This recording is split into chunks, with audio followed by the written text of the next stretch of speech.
Welcome, folks, to Dame Celeste's Lore Corner. Today we'll be covering Triangle Strategies, Secret Tactics, the Scroll of Heaven, Earth, and Man.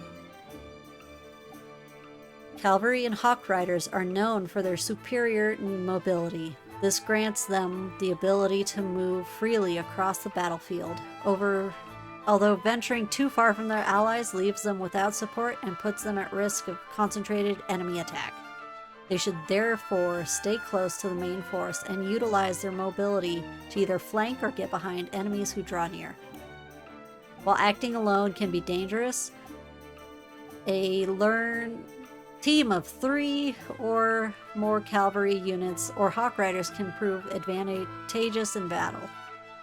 They can provide much needed support to each other and actively intercept enemy troops or assail soldiers lurking in the distance.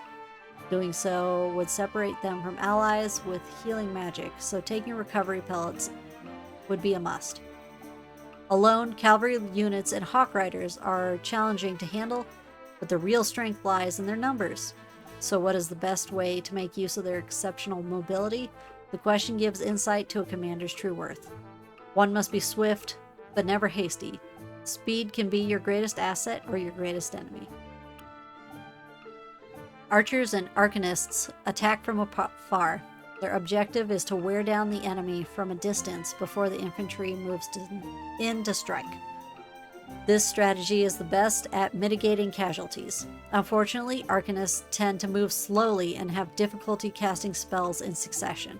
This has led to many a commander to instruct infantry to move in first, weaken the enemy so the archers and arcanists can then deal the felling blow. This tactic, however, incurs great damage to the front lines. It is advised commanders allow archers and arcanists to prepare before sending out the vanguard. Advancing is not the same as attacking. Patience must be key to victory. One must be aware of the position of their archers.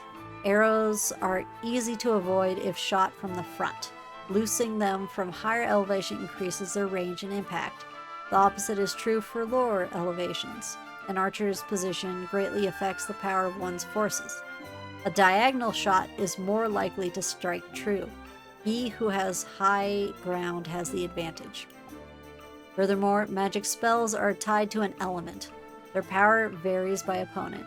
Choose which spell to cast carefully. Magic stones imbued with an element have the same effect as spells. With these in hand, any soldier can play the role of an arcanist. Use them well to reduce the burden on your spellcasters and diversify your tactics.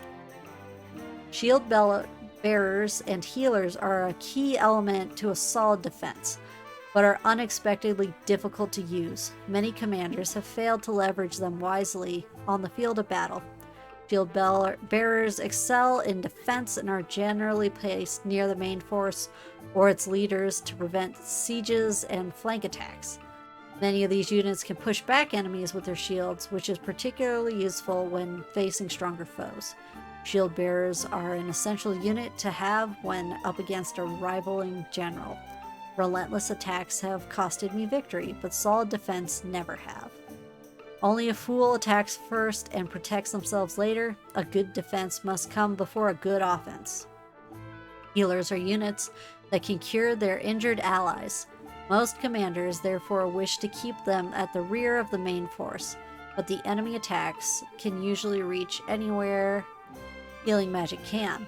In general, healers should be made to wait at the rear and advance only when necessary. Once their job is done, they should make a quick retreat. Though this sounds cumbersome, healers are responsible for keeping their fellow soldiers alive, and are especially vulnerable to enemy attacks. Commanders must therefore pay close attention to their movements, for if they fall, the entire army is likely to follow suit. Hastiness avails no one in the battlefield. In victory, caution is king.